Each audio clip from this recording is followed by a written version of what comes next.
I always say success is a journey, right? I mean, it's an evolutionary process, and that's why I really want people to enjoy the journey along the way, because we're always like striving to get somewhere, but it's like really about where are we today and how can we make the most of it, because I don't want to wait for happiness till tomorrow. So I kind of look at life as, why do I want to make more money or be more successful? It's really about creating a more fulfilling life experience. So if we're not, being fulfilled in our life, then why are we doing this? So I always kind of use that as my beacon. Like, I want to feel fulfilled. I want to feel like I'm contributing, that I'm making a difference in my own little, spot in the world. But I had done so much mortgage training. I had such great coaches, went to conferences, like I was really a seeker of information. I was an information junkie, still am. But I sort of got drawn into the personal development path and realized that it was really intriguing to me because it opened up a different way of thinking. Um, and I had a very traumatic event that occurred. One of my number one referral partners, Dee Dee Keller, she was also my best friend, on the planet. And she was killed by a jealous ex-husband. And very, very, very suddenly, it turned our whole community upside down, and so sad. It changed my life in an instant, because she was like second mom to my kids and total and utter soul sister. And I had learned two incredible lessons from her, and that was, unconditional love and non-judgment. She just loved people unconditionally and just held no judgment against anyone. Just a beautiful, beautiful spirit. And so I proclaimed to the world after her death that I was going to carry her light forth in the world. Of course, I had no idea like how or what that was going to look like.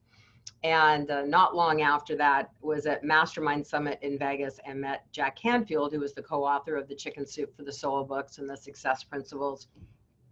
So I introduced myself to Jack, got kind of intrigued when I read the Success Principles about his work.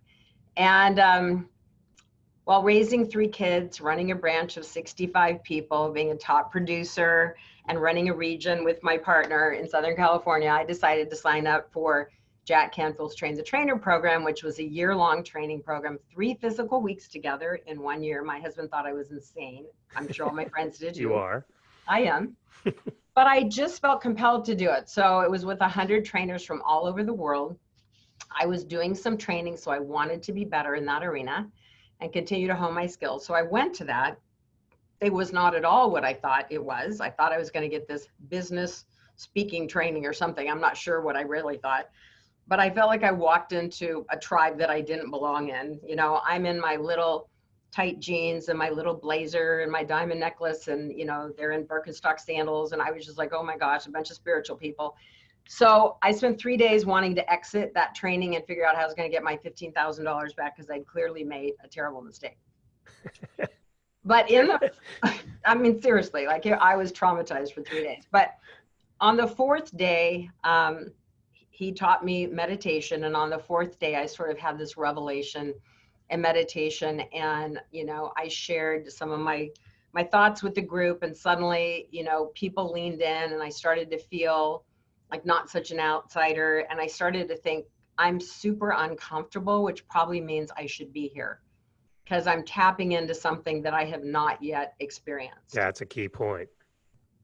And I'll tell you, it was challenged me on many, many, many levels through that year. But I realized, I think I shared this with you yesterday, when I got to the end of that training, some of my best friends on the planet today come from that experience at Train the Trainer.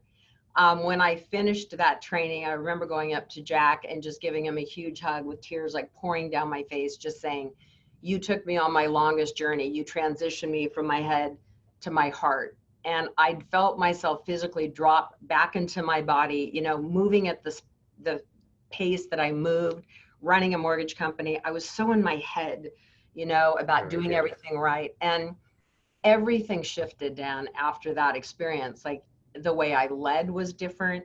My children would tell you they watched me transform right before their eyes. I was more connected. I was more present. I was calmer. I was a better leader. I was more understanding. I was more patient.